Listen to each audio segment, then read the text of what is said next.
For the latest film interviews, reviews, and everything making news in pop culture, subscribe to Film Companion now.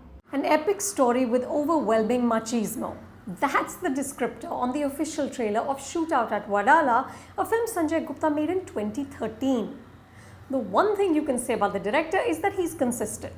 8 years later, we're pretty much watching the same film. Once again, John Abraham, wearing tikka and kohl, plays a dreaded Mumbai gangster. Here he's Amartya Rao instead of Manya Surve.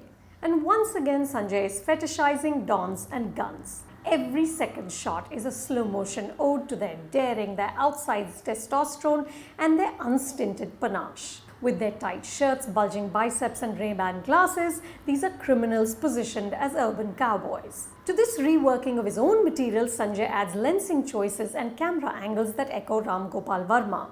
Old-fashioned swag and dialogue-bazi that reminds you of Milan Luthria's Once Upon a Time in Mumbai.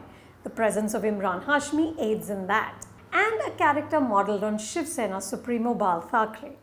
Bhau, played by Mahesh Manjrekar, is this powerful, divisive politician you've seen in umpteen films including Mani Ratnam's Bombay and Varma's Sarkar. There's also the requisite Ganpati song and an item number by Yo-Yo Honey Singh, because how can you have a film about Mumbai gangsters without that? In short, the film is oxidized wine in a not new bottle.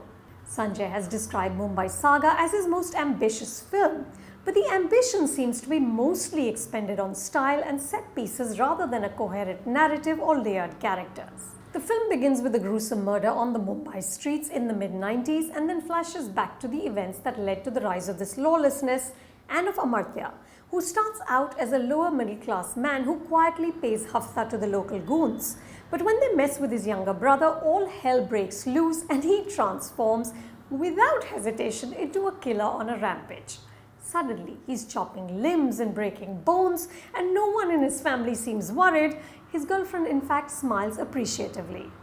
The connective tissue between scenes is so thin that it feels like Sanjay, who also wrote the story, first decided on the scenes he was excited to create and then found a way to force-fit them into a screenplay. There's an elaborate action sequence on an airstrip, another in a Mumbai mandi, and another in a bathroom in which Amartya goes up against his arch nemesis, encounter cop Vijay Savarkar, played by Hashmi.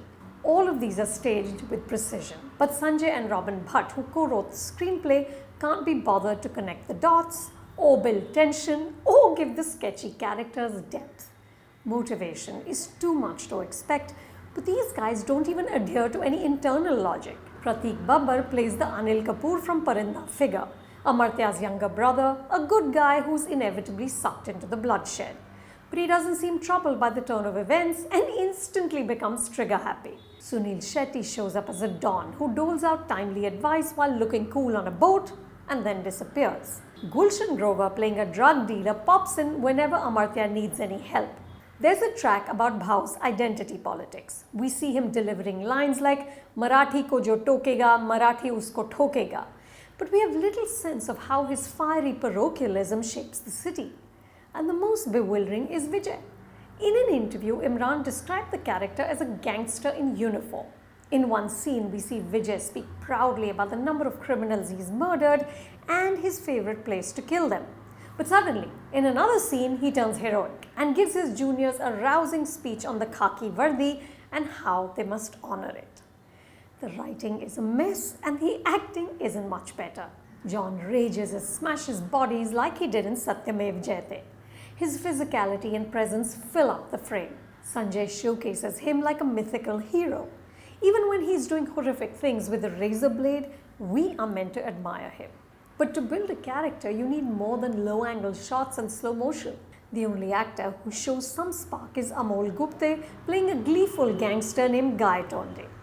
This Guy Tonde isn't a patch on the one in Sacred Games, and the character seems like the underwritten cousin of Bhope Bhau, who Amol played in Vishal Bharadwaj's Kamine, but at least he's having fun.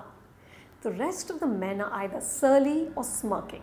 They all work up a sweat trying to match John's muscles and his swag. Sunglasses play a prominent role in this creation of coolness. The lone woman in the frame, Kajal Agarwal, does painfully little.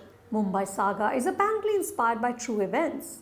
I think there is a compelling story here of how the contours and the conscience of the city shifted in 1996 and what was lost when Bombay became Mumbai. But Sanjay isn't really interested in that. His aim is to glorify men and guns. But the tools in his arsenal, slick editing, green-toned filters, and the painfully loud sound design, there isn't a car in this film that doesn't screech to a halt, are too limited to fill the hole that is the story. You can watch Mumbai Saga at a theatre near you. Don't forget to wear a mask.